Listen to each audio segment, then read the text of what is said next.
जबले सौर और गारे यार कहा जाता है। और वो गार कहाँ पे है? वो जो बुलंद चोटी के ऊपर बड़ा पत्थर पड़ा वो नजर आ रहा है, वो है इसके साथ है गार। और वो वाइट वाइट छोटे छोटे नजर आ रहे लोग ऊपर जा रहे हैं, वो मकान है उसके साथ देखें छोटे छोटे नजर आ रहे हैं जो लोग ऊपर सफर कर रहे हैं। नबी पाक सल्लल्लाहु अलैहि वसल्लम अपने हुजरे मुबारक के अंदर तशरीफ फरमाते कि अल्लाह पाक की तरफ से वही आ गई, हुक्म आ गया क्या मेरे प्यारे हबीब आप मक्का से हिजरत करके मदीना तशरीफ ले जाएं। नबी पाक सल्लल्लाहु अलैहि वसल्लम अपने हुजरे से बाहर आते हैं, अबू बकर सदीक रज़ी अल्लाह तआला के दरवाजे पे जाते हैं और दस्तखत देते हैं तो अंदर से आवाज आती है अल्लाह के प्यारे हबीब मैं हाजिर हूँ। दरवाजा खुलता है, अबू बकर सदीक रज़ी अल्लाह तआला बाहर आते हैं तो आप सरकार कहते हैं अबू बकर सदीक तुम्हें कैसे पता चला कि बंद दरवाजे के बाहर मैं अल्लाह का प्यारा हबीब खड़ा हूँ। तो अबू बकर सदीक कहने लगे अल्लाह के प्यारे हबीब आपको याद होगा कुछ अर्सा पहले या कुछ दिन पहले आपने मुझे कहा था जो मक्का से सबसे पहले हिजरत करके मदीना जाएंगे वो मैं और अबू बकर सदीक होंगे। अल्लाह के प्यारे हबीब मैं इस इंतजार में था वो घड़ी कब आएगी, वो वक्त कब आएगा जब आप सरकार कहेंगे अबू बकर सदीक आओ हिजरत का वक्त शुरू हो चुका है।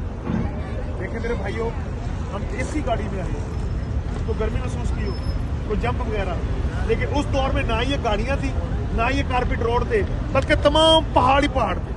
नबी पाक सल्लल्लाहु अलैहि वसल्लम 10 से 15 किलोमीटर सफर कभी पहाड़ के ऊपर कभी नीचे, कभी ऊपर कभी नीचे सफर तय करते हुए यहाँ पर पहुंचे।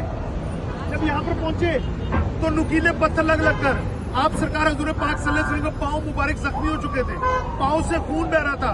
अबू बकर सदीक रज़ी अल्लाह तआला को भी पांव जख्मी थे, पांव से खून बह रहा था। और जब यहाँ पर पहुंचे तो आप सरकार कहने लगे अबू बकर सदीक यहाँ पे तो कोई सवारी नहीं है ऊपर जाने के लिए। तो अबू बकर सदीक कहने लगे अल्लाह के प्यारे हबीब यहाँ पे सवारी है। तो आप सरकार कहने लगे वो कहाँ पे है?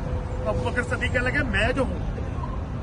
तो आप सरकार कहने लगे अबू बकर सदीक जब आप मुझे अपने कंधों पे उठा के पहाड़ी की चोटी पे लेके जाओगे तो आपको थकावट नहीं होगी, थकन महसूस नहीं होगी। तो अबू बकर सदीक कहने लगे अल्लाह के प्यारे हबीब जब अल्लाह का सबसे लाडला और आखिरी नबी मेरे कंधों पे होगा तो मुझे थकावट नहीं होगी। इसकी बुलंदी 5,500 फीट बुल है कमो पेश, जहाँ पे एक इंसान का जाना मुश्किल है। अबू बकर सदीक रज़ी अल्लाह तआला आपको अपने कंधों पे उठा के पहाड़ी की चोटी पे लेके गए। जब ऊपर पहुंचे तो ऊपर एक गार है। तो अबू बकर सदीक कहने लगे अल्लाह के प्यारे भी अगर आप इजाजत दें तो मैं गार की सफाई कर लूं, अंदर क्याम करना है आराम करना है। आपने इजाजत दे दी, गार की सफाई हो गई।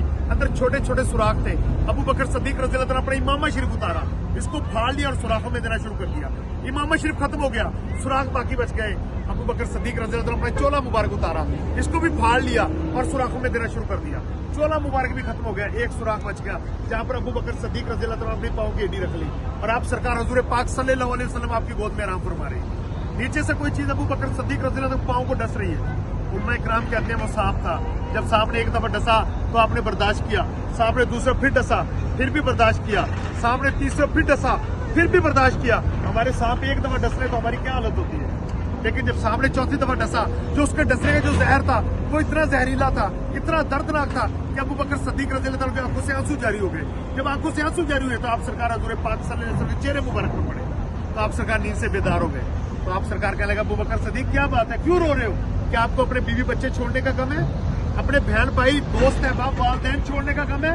तो अबू बकर सदीक कहने लगे अल्लाह के प्यारे हबीब आप पर मेरे बीवी बच्चे कुर्बान, मेरे बहन भाई मेरे वालिदैन कुर्बान, मुझे इनमें से कोई परेशानी नहीं है। तो आप सरकार कहने लगे फिर क्या बात है, क्यों रो रहे हो?